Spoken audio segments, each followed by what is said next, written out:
என்னடா இது? கடையில் இருக்கிற தேங்காயை எடுத்து வழிப்பிள்ளையாருக்கு உடைச்ச மாதிரி நல்லதே செய்ய வேண்டும் என்று வந்தால் நம்ம நிந்தனைக்கு ஆளாக வேண்டியதாக இருக்கிறது.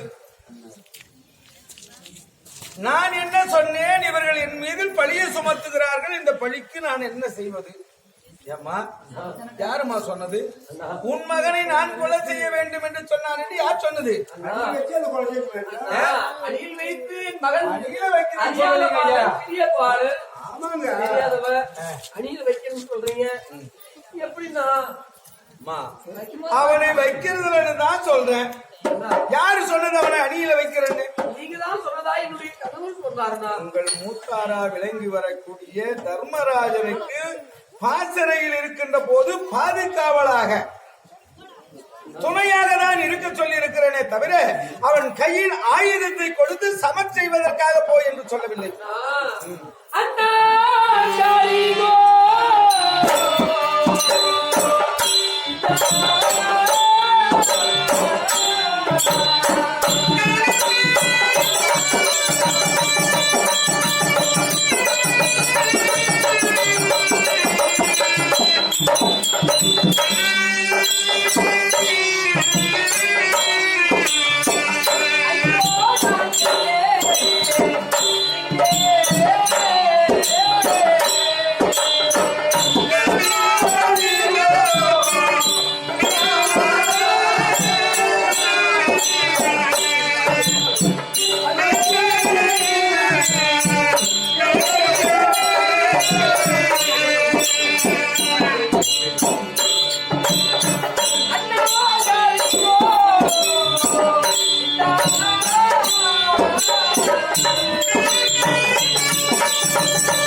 நீங்கள் சொன்ன வார்த்தை நியாயமாகாது அண்ணா. என் மகனை அடியில் வைக்க வேண்டாம் அண்ணா. நான் வைப்பதில்லைன்னு தான் சொல்றேன். அவனை அணியில் வைக்கிறேன்னா சொன்னேன், சொல்லலம்மா. அதாவது உன் மூத்தாருக்கு காவலாக வைக்கலாம் என்று சொல்லியிருக்கிறேன். காவலா கூட வைக்காதீங்கண்ணா. பாசறையிலே அவர் 4 சென்ற பிறகு என் மகனை ஒரு மணி மட்டும் காவலாக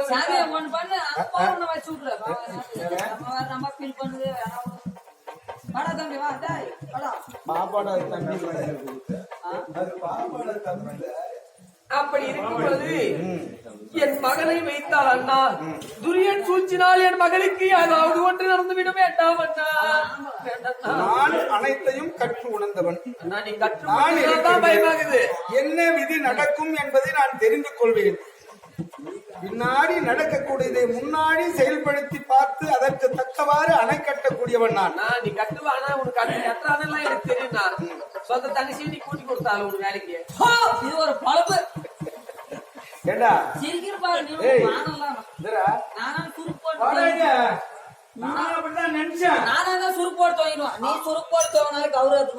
செய்வதற்கு முன்பாக நானும் இதை போல் நீ சொன்னவாறு செய்து கொண்டு மாண்டு விடலாம் என்றுதான் நினைத்தேன். ஆனால் நான் ஒருவன் அப்படி செய்திருந்தால் என்ன போல இவங்க 2 பேரும் செத்துருப்பாங்க. மரத்துல போட்டா மரம் ஓடிச்சு போயிடும், கவுத்துல போட்டா கவுரு ஏத்துறோம், ரோட்ல போய் நிச்சுனாலே லாரி சாஞ்சு போயிடும். என்கிட்ட கேளு, அருமையான ஐடியா சொல்றேன். ஒண்ணும் பண்ணாத, நேரா போற வீட்டுல கம்முன்னு படுத்துக்கிற, அதுவாகவே போயிடும். ஏண்டா எங்க அப்பா அப்படிதான் போனாரு, ஆமா நானும் அப்படித்தான் போக போறேன். ஆனா எனக்கு இந்த கலைப்பாணி கஞ்சி ஊத்திட்டா ஆ. இதுக்கே பயம் கிடையாது. வீட்லயே படுத்திருந்தனாலும் என் உயிர் அப்படிதான் போகும்.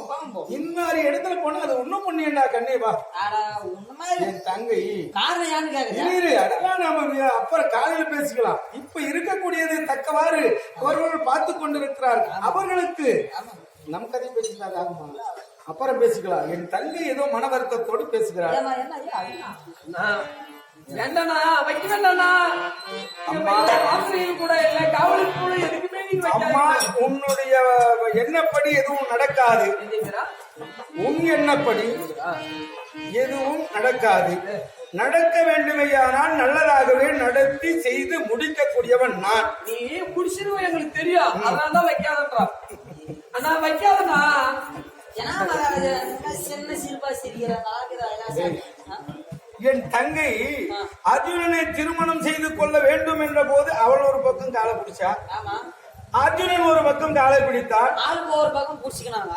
அதனால் அவர்கள் காலை விடுவதற்காக திருமணம் செய்து கொடுப்பதற்காக 2 பேரும் கையில சேர்த்தி கொடுத்து போய் பிழைச்சிக் கொள்ளுங்கள், அண்ணன் செய்த வார்த்தைக்காக உனக்கு அந்த இடத்துல ஞாபகம் தண்டனைக்கு ஆளாகி விடுவார்கள் என்று சொல்லி அவர்களை அனுப்பி வைத்தேன். ஒரு கல்லுல 2 மாங்காய் அடிச்ச அப்பவே. ஆனா என் தங்கை அதை மனதில் வைத்துக் கொண்டு இப்ப கூட்டி கொடுத்தவன்னு கேட்கிறான் இல்லையா? கூட்டி கொடுத்தோம் தான் கேட்க முடியுமா? ஏன்னா அவங்க இஷ்டத்துக்கு நான் சேர்த்து வச்சதுனால இன்னைக்கு நான் கூட்டி கொடுத்தோம். ஆனா உண்மையிலேயே சொந்த தங்கச்சியை கூட்டி கொடுத்த ஒரே ஆளு ஊர்ல நீங்க மாட்டாங்க. சரி, இருக்கட்டும் விடுப்பா. என் தங்கை இப்போது நலமுடன் இருக்கின்றாளா, சீரழிந்திருக்கிறாளா? நலமுடன் தான் இருக்கிறாள். ஒரு மாவீரனுக்கு என் தங்கையை திருமணம் செய்து கொடுத்திருக்கிற போது எனக்கு பெருமை. அது இப்பதான் எனக்கு சிந்தனை வாழ்ந்து யாருக்குமே ஒரு பஸ்ஸுக்கு போகிற போது இடையில் ஏதாவது ஒரு கஷ்டத்தை பார்த்து விட்டால் அது கலந்து செய்யும். இவர்கள் செய்து இருக்கக்கூடியது பிற சேனைகள்.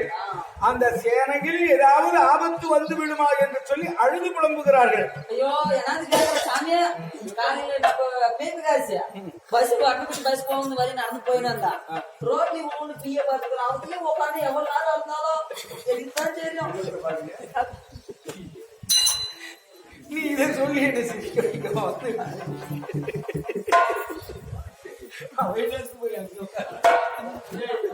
அண்ணா உடைய பிறக்காதையா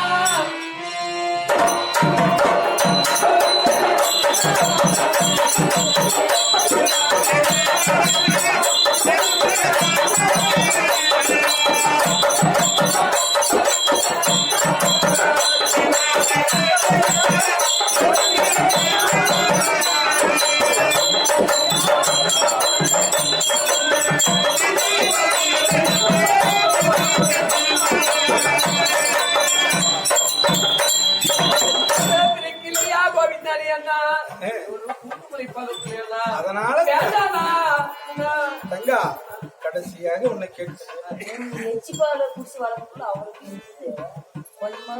அவளை காக்க வேண்டும் என்ற எண்ணத்தோடு தான் இவ்வளவு வேலையை நான் செய்து கொண்டிருக்கிறேன்.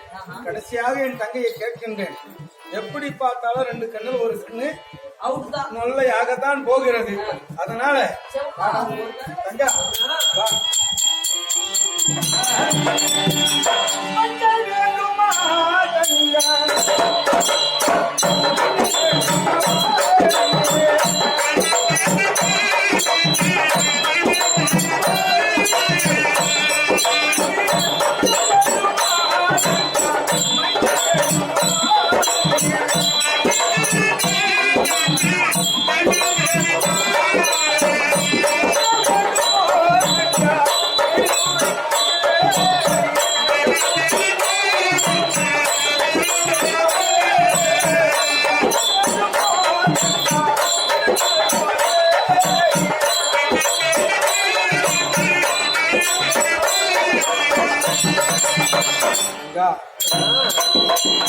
இருப்பது 2 கை.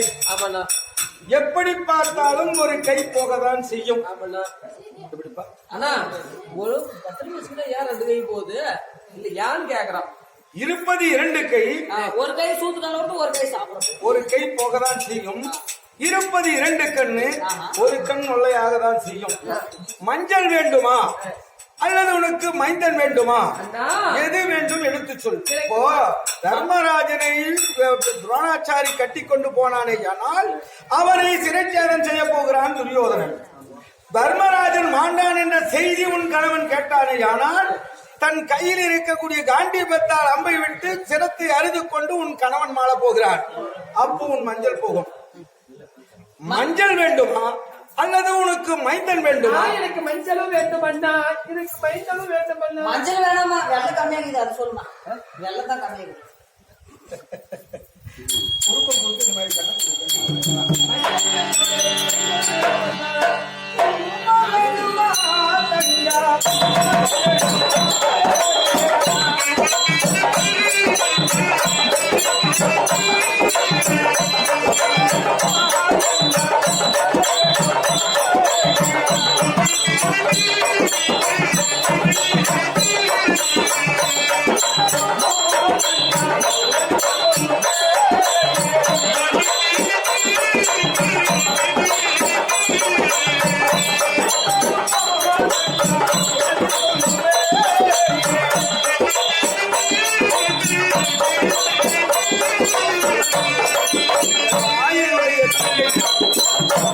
தங்கா சுபதிரா, குங்குமம் வேண்டுமா அல்லது குழந்தை வேண்டுமா?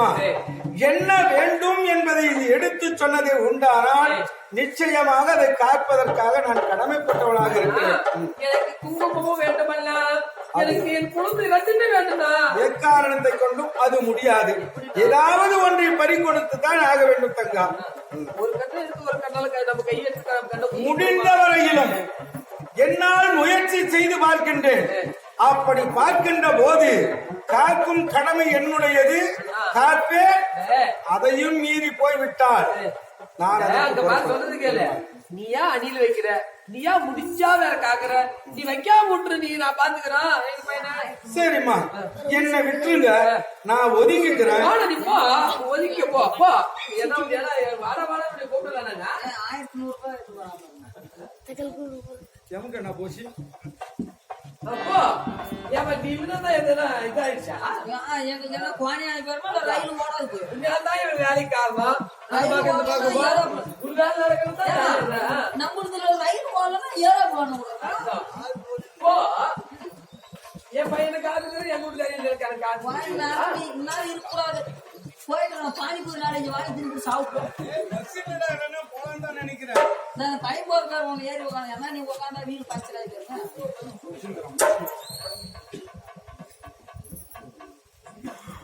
சரி.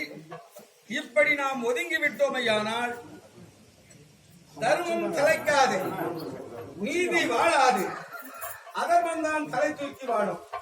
அது ஏதோ ஒரு தூக்கிட்டோம். ஒவ்வொரு விதமாக சமாதானம் செய்து இப்படி ஒன்று போகதான் செய்யும். ஆமா கன்ஃபார்ம் தான். ஒண்ணு போக முடியும். போது ஏங்க அவ்வளவு தூரம் அடைந்தா இப்ப என்ன இவ்வளவு திமுரு விடுறேன். ஒன்னு போது இப்ப கம்பெனி காலியா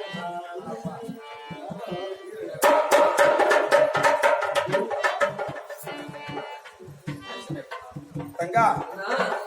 சரி, முடிந்த வரையிலும் இடையில்லாமல் பாதுகாக்கின்றேன்.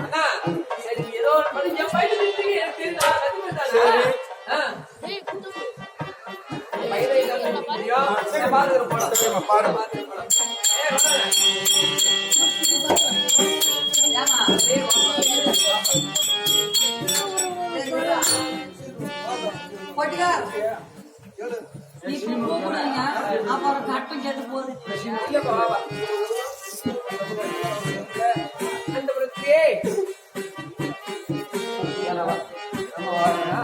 என் மகனா எப்படியான அடிப்படை நான் அழைத்ததாக அழைத்திருக்கிறாயா?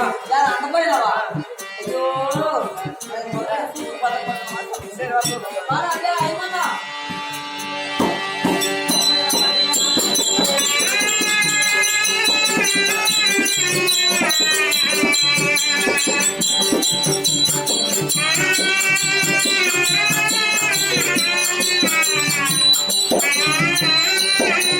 Thank you.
மந்திரியாரே, அப்படி கிட்ட போது ஜோதிட விளக்கம் எனக்கு என்ன அது வேலையா இல்ல நான் என்ன ஜோசிக்காரனா வெத்தல மை தடவி நீ இன்னாரு நீ அண்ணாருன்னு சொல்றதுக்கு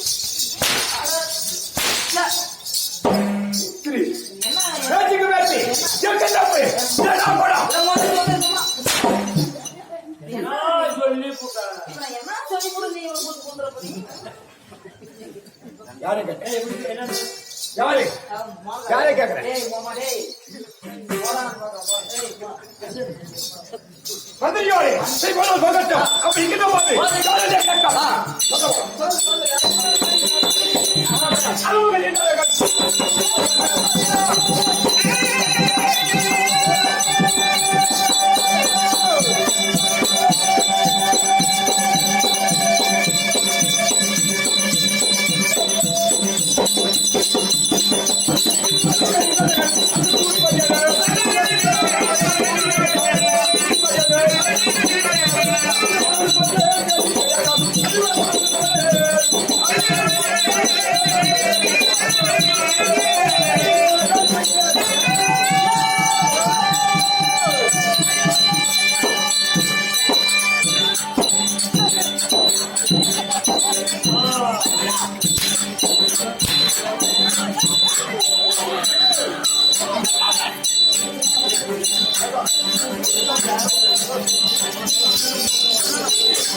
சார் குட் மார்னிங் சார்.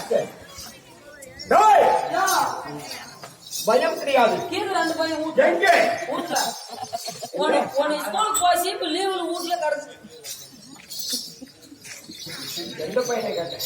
நீ எந்த பையன் போனா? ஏய், மூச்சு மூச்சு பேசக்கூடாது. நான் சொன்னவரை பேசாதே. இதுக்கெல்லாம் மூச்சுலாம் மட்டும்ல Yes, ஒரு மாதிரி ஆகுது. yes. அன்னைக்கு ஒரு நாள் நீ வீட்டுக்கு பண்ணி ஒரு மாதிரி ஆச்சுன்னு சொன்ன பத்தியா?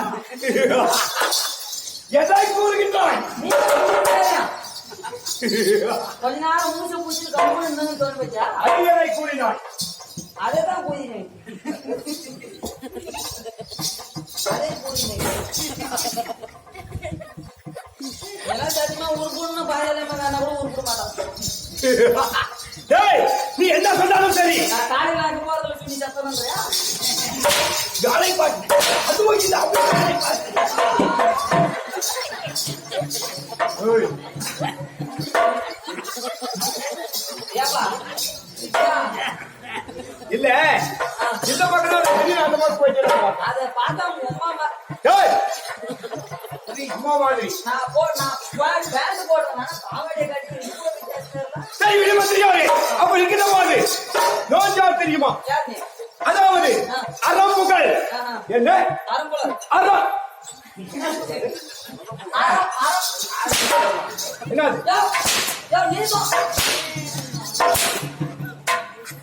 சொல்லு அவன் சொல்லு. இல்ல சொல்றது கேட்க அவனை பாரு பிள்ளாடி போட்டு பல்கெல்லாம் ஊற்றியா? நீ மட்டும் பெரிய புளி ஊற்றியா? நான் போன வாரம் என் புளியோருக்கு எவ்வளவு புளி காய்ச்சி ஊற்றணும் தான் யார் கேட்டது? நானு யார் கேட்டது உன்னை?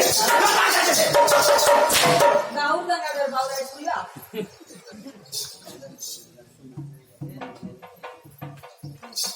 சிகஜயம் முடியாது.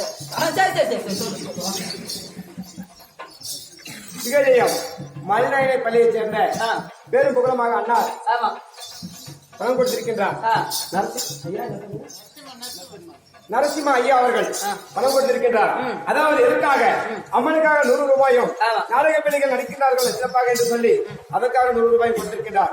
அதாவது ஐயா அவர்களுடைய உள்ளத்தில் இல்ல